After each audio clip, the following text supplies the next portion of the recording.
Hello and welcome to this week's video. My name is Anuska Taylor.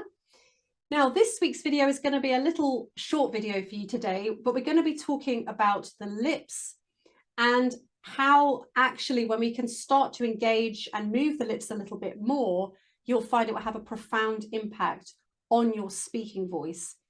Now, I have done other videos on the lips. I will link them below because it's a very, very important articulator.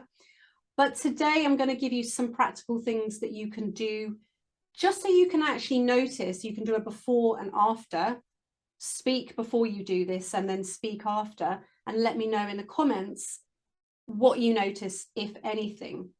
So you may have heard this expression of the stiff upper lip.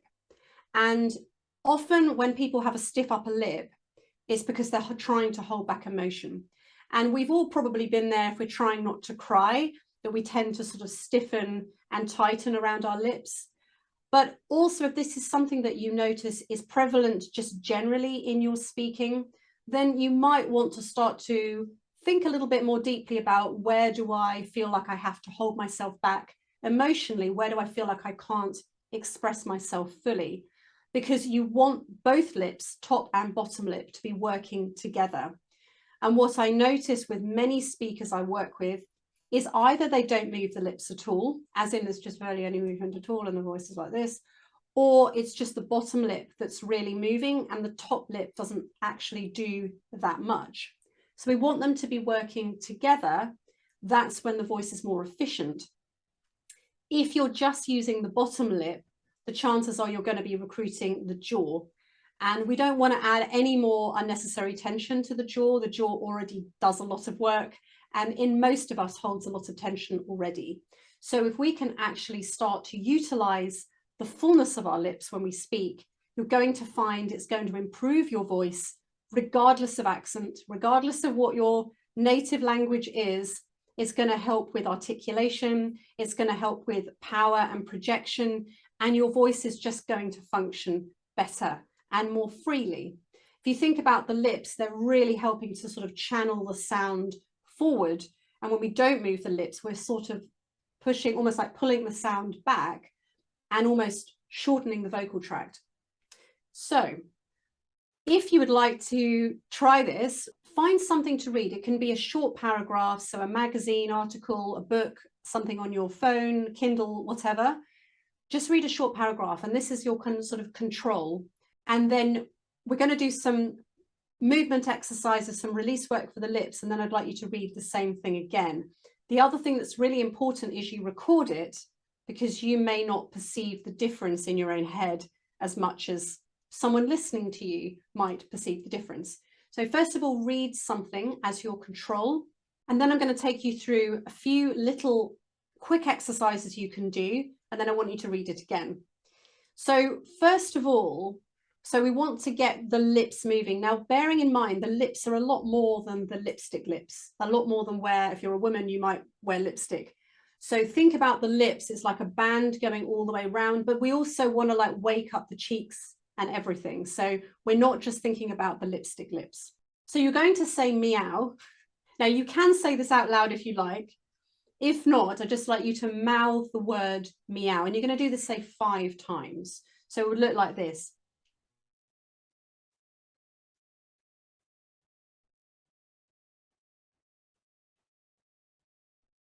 So really allow the lips to stretch on the meow. So we're really waking everything up, getting lots of blood flow around the cheeks and around the lips. So try that about 5 times. So that's the first thing. Now I can already feel quite a lot of blood flow to my cheeks just by doing that. So the next exercise I'd like you to do is I'd like you to chew the cud. Pretend that you're a cow sitting in a nice field, chewing the cud. Now what you're going to do is you're going to go in both directions 5 times.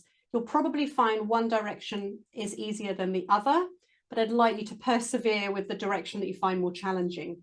So it's going to look like this. And then the other direction.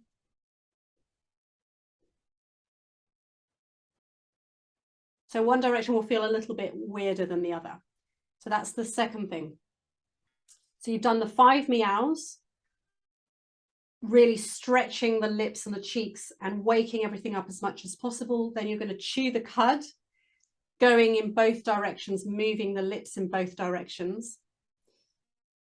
Now, not everyone can do this, so have a go at this. And this is actually an exercise I use a lot for singers. That's something that I use myself. It's called a lip trill. And essentially what you're going to do is just let the lips flutter. So you want a nice steady flow of air. So all we're doing is we're relaxing the lips, we're loosening the lips, and we're letting them sort of gently flutter. And then we've just got a very gentle sound going through. Now, what I would suggest when you do this is to put your fingers under your cheekbones. So you're almost like lifting up the skin from the jawline up into your cheekbones. And this just takes away the desire that you might have to try and grip through the jaw to do this, because you can do it without your hands, but it is harder. So this is a lot easier. So fingers from sort of jawline up. So you have like chubby cheeks, and then a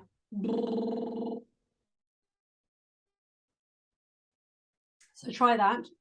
So you can do that a few times. If you can't get that straight away, don't worry, but have a go. And then we're going to isolate the top lip, because this tends to be the one that doesn't want to move as much. Now this, I do this quite a bit with private clients, and they often find this quite challenging. So what you want to do is lift your top lip independently of anything else. So everything else is still. So it'll look like this.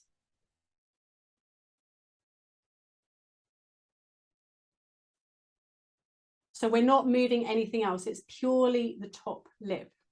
And if your top lip is really stiff, you may not be able to do this straight away. You might have to practice. So then finally, so we're just sort of working different muscles. We're isolating the ones that we know tend to be a bit lazier in most of us.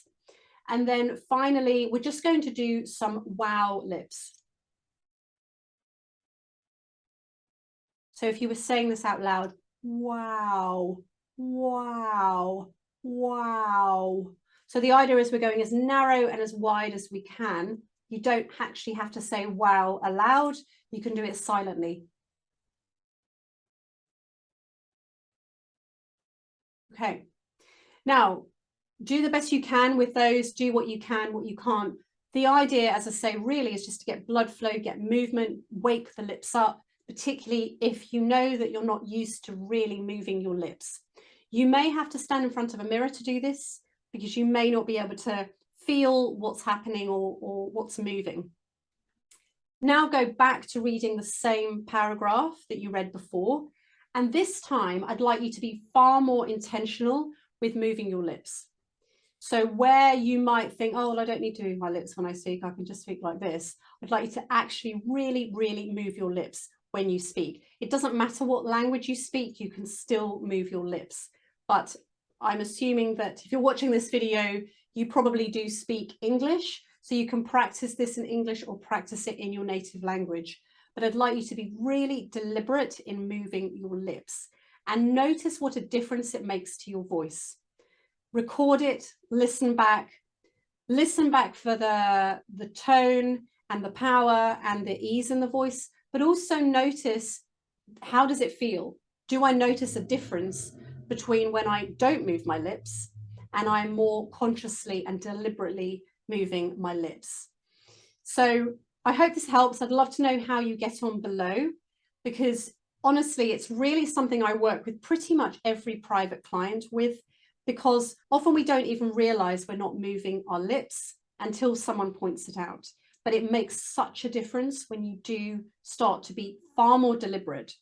I just want to say as well that you don't have to do this in a really exaggerated way forever. The exaggeration is just while you're learning. You know, if you don't move your lips, we've got to go to an extreme to help you find a nice sort of balance for that. So it's not that you've got to talk like this forever. It's just initially you do have to exaggerate it a little bit. But the goal ultimately is there's a softness and there's an agility and a freedom in the lips. So we're not tensing, we're not constricting, and we're not holding. that they have a movement and a freedom. And that is going to then translate into your voice. So let me know how you go in the comments. I'd love to know. And I will see you on next week's video. Thank you so much for watching.